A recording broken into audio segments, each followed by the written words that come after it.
Acast powers the world's best podcasts. Here's a show that we recommend. Hey, we're the Adam Wilde and Jack Show. You can find us wherever you get your podcasts every Wednesday. And Jax, we talk about what? Well, we're just two best pals talking about pop culture, dating, and also exposing each other's deepest, darkest secrets. And if you've ever been ghosted, we have a little segment called Left on Red where we call the person who ghosted you and say, hey, why'd you do that? And usually it leads to some pretty embarrassing and explosive things. Yeah, so check out the Adam Wilde and Jack Show, available every Wednesday wherever you get your podcasts. Acast helps creators launch, grow, and monetize their podcasts everywhere. Acast.com. Hello, and welcome to the Whispering Woods podcast. This is our 4th episode. I'm Sarah. And I'm Toby. And today we are going to be discussing Lechuza. Yeah, well done. Right, we're going to start with reading some reviews as promised. Draw Games said, great show, calm voices, spooky stories, and no real banter. Straight to the spooky. Thank you. And mine is from Claire. She says, 3 episodes in and I'm well and truly hooked. You guys are fab. Love the show. The stories are great and so well read and researched. Can't wait for next Sunday. Thanks so much, Claire. When I first woke up and saw that in the next morning, she sent it by email. I was so happy. It's really appreciated. So thank you again. And I also want to give a shout out to Trudy for being really supportive. Thank you. I've done an introductory piece, just so, as per usual, people know what we're talking about. Links will all be in the description. Are you ready for this unusual tale, Tobias? Do not call me that. Toby. Yes, I am.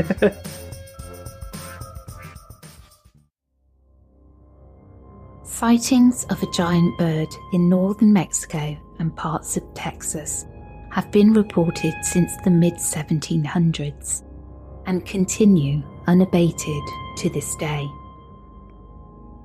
Dubbed Lechuza, this creature of legend is only seen at night and resembles an enormous owl with the face of an old woman.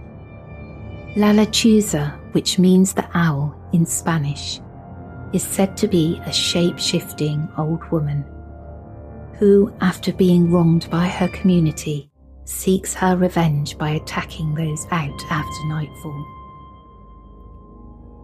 There are many different versions of the legend. In one, she was a healer, but the villagers were frightened by her magic, and she was brutally murdered. In another variation, her child was killed by a drunk, and this is why she will exact her revenge upon those who are intoxicated. La Lechuza will swoop and attack her prey, gorging herself upon either their misery or intestines, or she will lure them to her lair by impersonating a crying baby. She can also be a harbinger of death, much like the banshee or hellhound, as a sighting of her or dreaming about her can act in the very same way. As with other legendary creatures, La Lechuza is known to whistle, and if you were to whistle 3 times at midnight, you may receive a visit from this enormous bird. She will sweep down and carry you off, to never be seen or heard from again. La Lechuza also has a penchant for children who wander from home at night, as another legend reports that her own child was killed by villagers for a crime he did not commit. It's also possible that there is a legion of these giant birds that hunt through the night. They are purported to be bruja, which is witch in Spanish. The main telltale signs that La Lechuza is watching you are large scratch marks at your doors or windows. At this point, you should either arm yourself with salt and chili pepper to throw in her face, Tie 7 knots into a piece of rope and hang it outside your front door or on your porch. Or you can recite a prayer, such as the Canticle of Mary, and she will fly away frightened by the holy words. Many have tried to kill Lechuza with conventional weapons, but these do not work and she will take flight again. Such an instance happened in El Taiga whilst a man and his companion were travelling along a dirt road just outside of town. Lechuza began to swoop down on his vehicle, and during this attack, the beast crashed into the windshield and fell to the floor. The driver gunned his engine and drove over Lechuza back and forth to ensure that he had killed it, but with eyes on the rearview mirror, the giant bird once again took flight, and the man died instantly from a heart attack. In 1977, there was a mass sighting of the giant bird in Santa Rosa, Texas, which is situated close to the Mexican border. It was spotted sitting in a tree before it took flight and swooped to the door of a woman, repeatedly scratching as if to gain entry. Dogs from the neighbourhood went after Lechuza, but she flew off into the sky, and they were unable to reach her. The community woke up to a macabre scene the next morning, as all of the dogs had died overnight, leaving the community mystified as to what had become of them. More recently, there was a sighting in Chicago. It was the evening of April the 16th, 2017, and several witnesses saw a humanoid-type owl creature. It was around 6 feet tall and black with huge red eyes. Another story tells a tale of a group of men hunting down and shooting Lechuza. They then searched for the bird but gave up as they were unable to locate it. The following morning, they continued with their search and came across an old woman's corpse draped over the limbs of a tree. The men are certain they had killed a real Lechuza. Many people connect owls with alien abduction and believe that owl images are often used as screen memories in place of the greys. But do be careful if you wander out at night and hear a baby crying, or you may become Lechuza's next victim. Okay, so owls. What do you think of them? Weird. Do you ever hear that one outside sometimes, about 10, so. 11 o'clock? I think so. It's really, I love hearing the owls because you don't hear them that often. I was brought up with the wood behind me, I've told you that before, and always used to hear the owl. I find it quite comforting, but I know that some people really hate owls, they're really frightened of them. Why are they afraid of owls? Because some people associate them with the greys. Do you know what the greys are? No. The greys are a certain alien. Oh. So that's how they're described, because they're small, large head, you know the type, with the big black eyes. Yeah. You know those ones? Yeah. They're called the greys. Oh. And people think, I did mention it in that introduction, that they will use images of owls and replace memories with them, if that makes sense. Nah. So say they were abducted, this is what people say, they will replace images with images of owls instead of greys. Yeah. Yeah? Any thoughts on it? Nah. Have you got any strange memories of large owls? No, I don't. Okay, I've got 2 reportedly true stories to tell you. So are you ready for the first story? Yes, I am. This one's fairly short, so I should be able to keep your attention. Let's do it. A mother was taking her new baby home to Mexico to introduce her daughter to her family. She had decided to take the bus, probably due to the practicalities of taking a young one on a long trip. On arrival, the family threw a huge party to celebrate, and once the festivities had come to an end, she was escorted by her own mother to a room where herself and child would be sleeping for the duration of the trip. The room was fashioned with a bed and an old-style bassinet, and she positioned 2 pillows around the child to ensure she wouldn't accidentally hurt herself during the night. Rocky, the grandmother's Rottweiler, came into the room and refused to leave for some reason, so he too slept in the guest room and settled in for the night. Being a hot night, before retiring, the mother opened the glass sliding door to let some air in. It led to a balcony, but as they were on the 2nd floor, it felt safe to leave the door open. At 3 a.m, she was awoken by Rocky's barking and growls. This was odd, as he never normally acted in such a way, and was a quiet and gentle dog. Becoming alarmed, she then heard her baby crying. It was louder than usual, so she rushed to the bassinet. What she saw surprised her, as the baby was on her stomach face down. Picking her up to comfort her, she looked towards the Rottweiler, who was continuing to growl and bark at something on the balcony.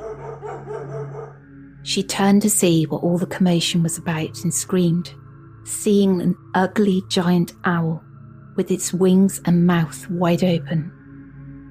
Its feathers were as black as coal. Rocky ran towards it, but it took flight, quickly taking off into the night sky. Upon hearing the ruckus, the grandfather came into the room to see what had happened. He found the woman sat on the floor, protecting her child, whilst Rocky continued to bark at the night. He soon noticed that there was a large scratch on the baby's leg, and that the pillows the mother had used in the bassinet had been tossed aside. Now 17 years old, the child has been bestowed the name Lechuza, as the family believes she survived an attack from this terrifying creature. The scratch has never really healed properly, but acts as a reminder to what happened on that dreadful night.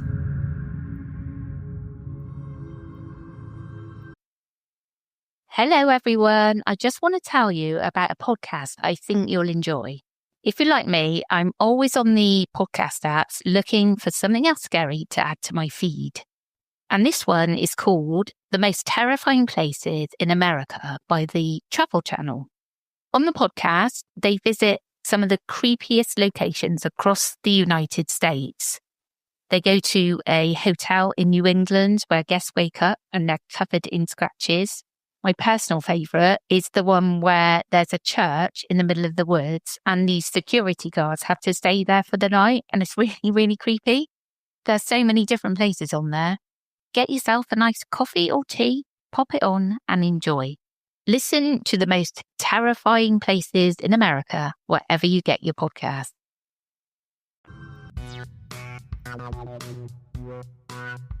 Good on Rocky, he saved the day. He certainly did. Big old Rottweiler. Yeah. Sounds a bit sort of Harry Potter, doesn't it? With the scratch that's left on the baby. And she still has it now. These stories also really remind me of The Mothman. We're going to watch that after recording, aren't we? Tonight. Yeah. Saturday night movie. I've also bought a heated blanket so we can sit comfortably because we can't afford the heating. A little story I have about an owl, actually. Once when I was visiting with Rog, we went to, what are those stones called again? You'll all have to forgive me. My memory is awful at the moment because I have got menopausal brain. Stanton Drew, that's it. We went to Stanton Drew and they had this really old oak tree and I decided to do some dowsing. What's dowsing? Have you seen it when people get like 2 rods and they will put them together and walk around and they look for water a lot of the time? Do you know what I mean by that? No. Right, I'll have to show you afterwards. But anyway, I was using these rods and I was walking around this ancient oak tree, which unfortunately isn't there anymore because I love oak trees. It passed away. I don't think I should really say that for a tree, but it died. And I was saying, show me a sign. Is there something you want to show me? And as I was walking around the tree, I looked down and where it sort of hollows in a bit, there was a dead baby owl. Oh. Yeah. Not sure what it's meant to mean, but it was quite terrifying. And I have a picture of it if you want to see it. Not really. Not sure why I took a picture, but you know me. Are you ready for the third and final story? Yes. This is a longer one. Let's do it.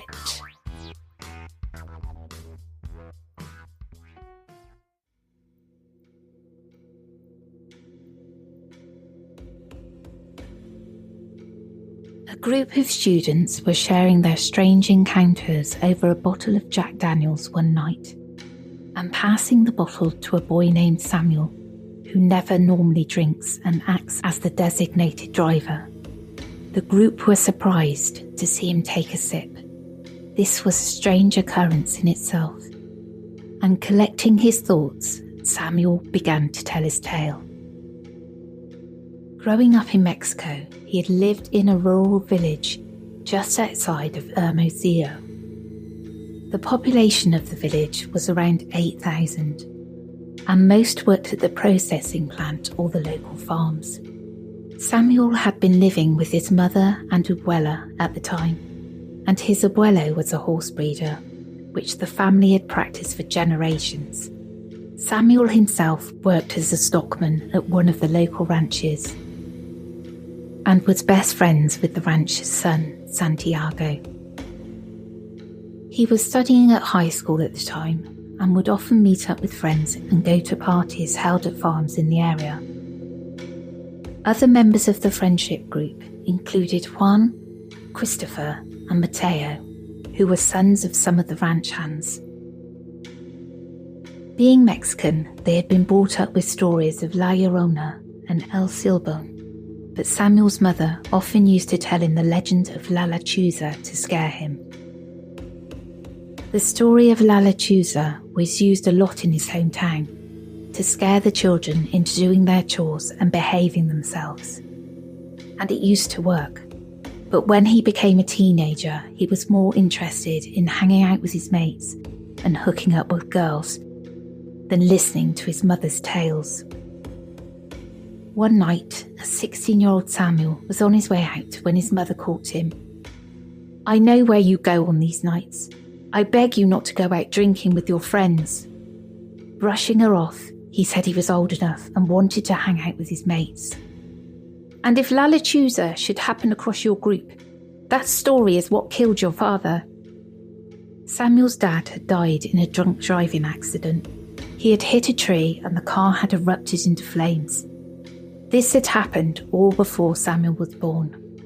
His mum had always told him that La Lechuza had driven him off the road, but being too old for such stories now, he ignored her and walked out of the door.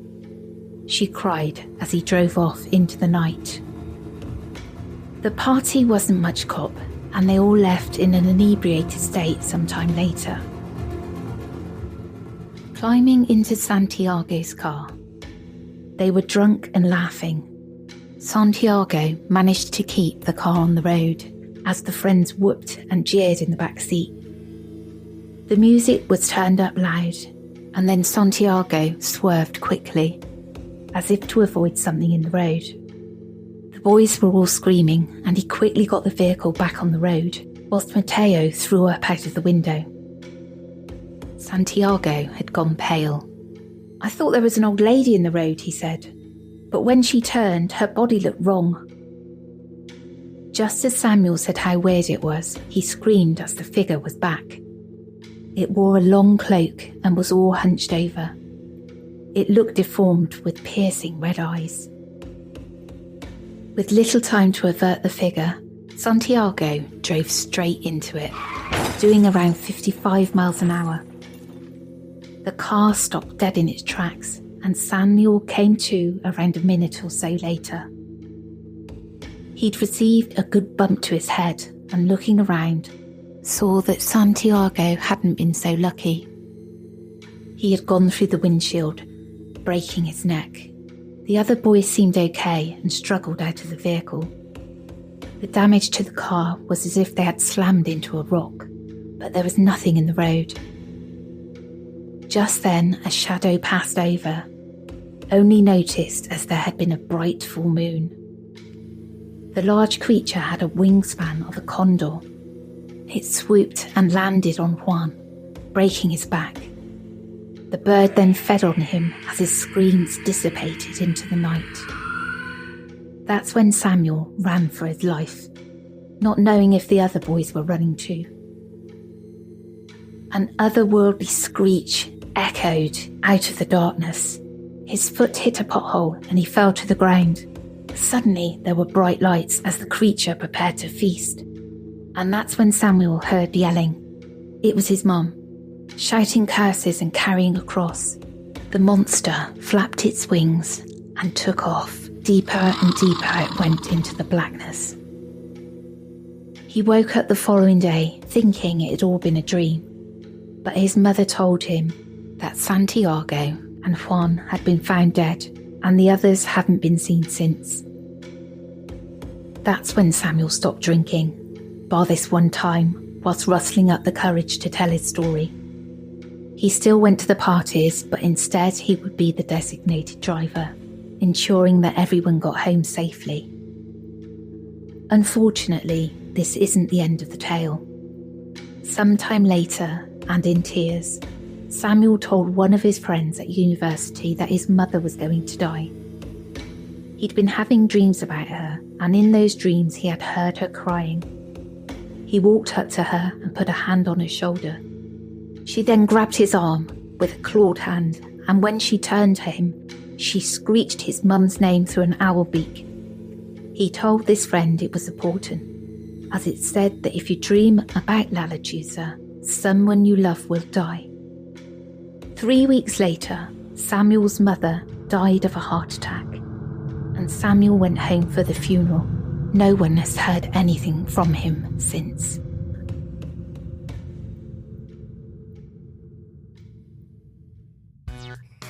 I don't know about this one. It seems quite fake. Well, I'm it's folklore. I still find it really interesting. And a lot of the time, these stories were told to keep people safe, especially to keep children safe, from wandering around at night, because stuff can happen, man. Also, warning teenagers off of drinking and driving. But then, when I did a little bit more research, this isn't the only giant bird in Mexican folklore. They have, I think there are quite a few of them. They name them the Thunderbirds. So we'll have to maybe look at that for another episode. Yeah. Yeah? I've got my own version of folklore, actually. You don't know this story, but I used to tell Maisie and George the tale of the beanofter. What's the beanofter? Right, well, the beanofter I used to threaten them with the beanofter if they didn't eat all of their baked beans. So we sat around the table and I'd say, you need to eat your beans. And if they didn't, I said the beanofter was coming. And I drew a picture of a giant baked bean. And asked them about it. They still remember it to this day. Well, that brings us to the end of the 4th episode. I hope you enjoy it. We'll be back again next Sunday with another creepy tale. And thanks to everybody for all of the support. It's been great. And we really love reading the feedback and the reviews. And it's fab. It's really fab. Thank you so much, everyone. Thank you. Goodbye.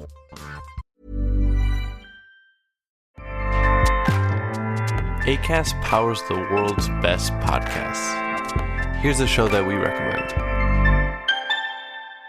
Hey, we're the Adam Wilde and Jax Show. You can find us wherever you get your podcasts every Wednesday. And Jax, we talk about what? Well, we're just two best pals talking about pop culture, dating, and also exposing each other's deepest, darkest secrets. And if you've ever been ghosted, we have a little segment called Left on Red where we call the person who ghosted you and say, hey, why'd you do that? And usually it leads to some pretty embarrassing and explosive things. Yeah. So check out the Adam Wilde and Jax Show, available every Wednesday wherever you get your podcasts. Acast helps creators launch, grow, and monetize their podcasts everywhere. Acast.com.